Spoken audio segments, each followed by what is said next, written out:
If you find yourself pulled towards certain people while feeling completely indifferent to others, even when someone looks perfect on paper, do you actually know what that draw really means? Most people call it having a type, or base-level physical chemistry. But behind that sudden magnetic pull, there's something much deeper that most people miss. It's one of the most misunderstood and emotionally loaded dynamics a woman can experience. And if you keep dismissing it as just random preference or simple physical attraction, which most women do, you might keep choosing relationships that leave you feeling emotionally exhausted, unseen, or constantly waiting for the other shoe to drop. Let's talk about what female attraction is actually about. 1. The myth of the standard checklist. Have you ever created a mental list of everything you thought you wanted in a partner? Someone kind, ambitious, communicative, and stable, only to meet someone who checked every single box, yet left you feeling completely flat? And then, suddenly, someone who doesn't fit that blueprint at all enters your orbit, and you can't get them out of your head? Most people assume this means you just have bad taste, or that you're secretly self-sabotaging. Here's what's actually happening. Attraction rarely registers through logical evaluation. While your conscious mind is reading off a safety checklist, your subconscious mind is scanning for emotional familiarity and nervous system resonance. True attraction isn't built on a list of credentials. It's built on how your body feels when that person enters the room. You aren't drawn to a set of features. You are drawn to a specific emotional environment. When a person makes you feel seen without performance, your body drops its guard. That sudden spark isn't a failure of your logic. It's your subconscious signaling that it recognizes something profound. Think about that for a second. We spend so much time telling ourselves who we should be attracted to, based on societal standards or ideal traits, that we end up feeling broken when the spark isn't there. But your attraction isn't defective. It's simply operating on a language much deeper than logic. And that brings us to what's happening inside your body at a neurobiological level. 2. The nervous system calibration. Why is it that the perfect person can sometimes make you feel slightly bored, while someone else instantly commands your full emotional attention? The common explanation is that genuine attraction requires unpredictable butterflies or high-stakes excitement. Here's what's actually happening.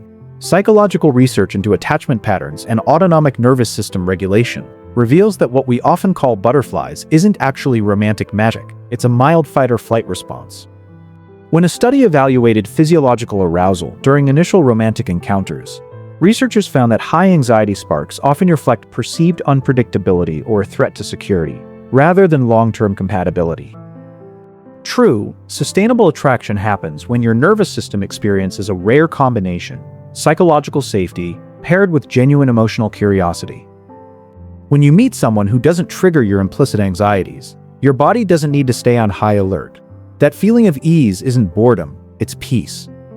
And for a mind that has been wired to equate love with anxiety, peace can initially feel strangely quiet.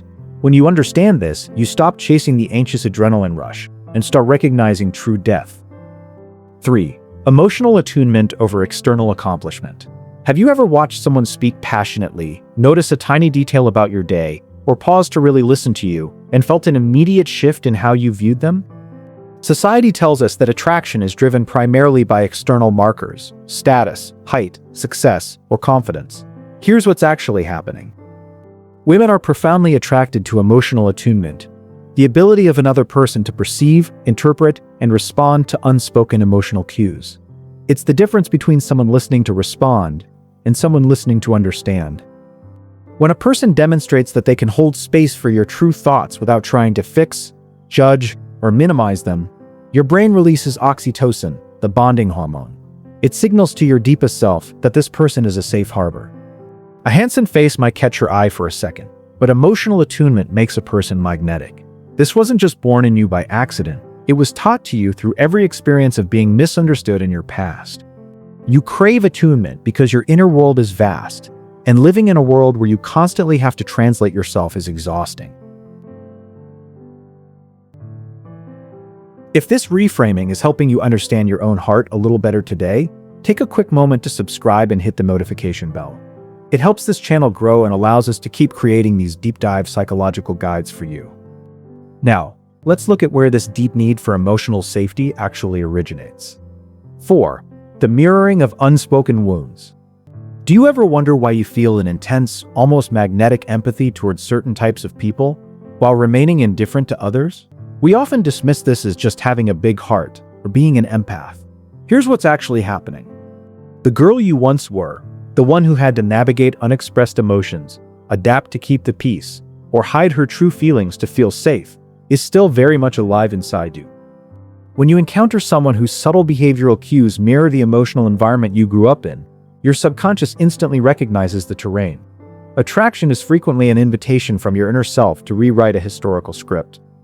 You are drawn to these dynamics because you want pain. You are drawn to them because your mind is seeking a different, more empowered ending to a very old story. When you realize that your attraction is tied to your historical conditioning, you stop feeling ashamed of your patterns. You realize your mind has simply been trying to heal itself using the only language it knew at the time.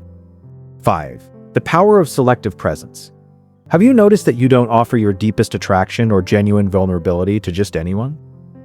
You might be pleasant, kind, and open with many people, but true emotional resonance is something you reserve for a select few.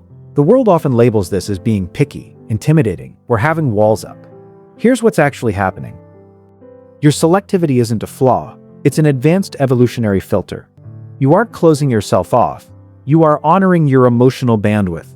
You instinctively know that opening your inner world to someone who lacks emotional depth is costly.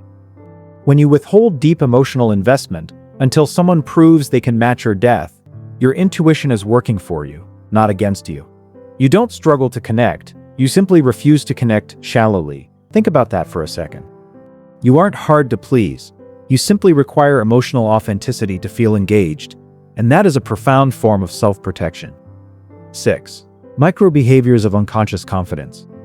Why is it that grand romantic gestures often feel performative, while small unscripted moments can instantly make someone deeply appealing? We are conditioned to think attraction is built on grand displays, expensive dates, or curated charisma. Here's what's actually happening. Human psychology shows that we are micro-attuned to authenticity.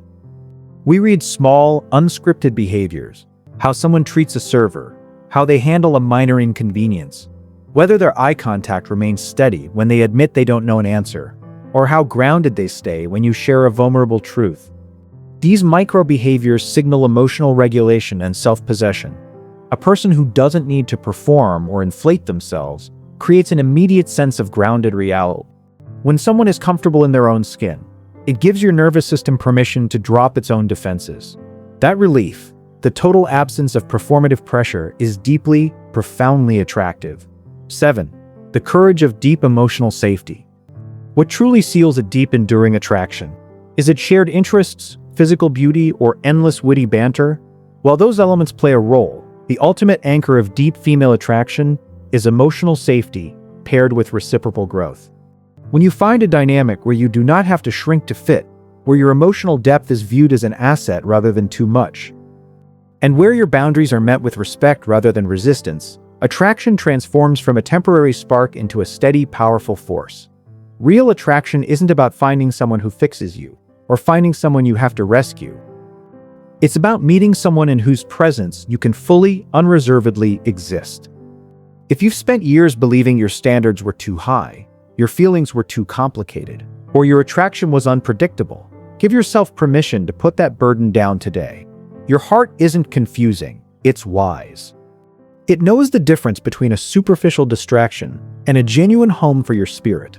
Trust what your body tells you, honor your need for safety and depth, and never apologize for requiring an environment where you can be fully seen. You are never too much, you are simply waiting for something real.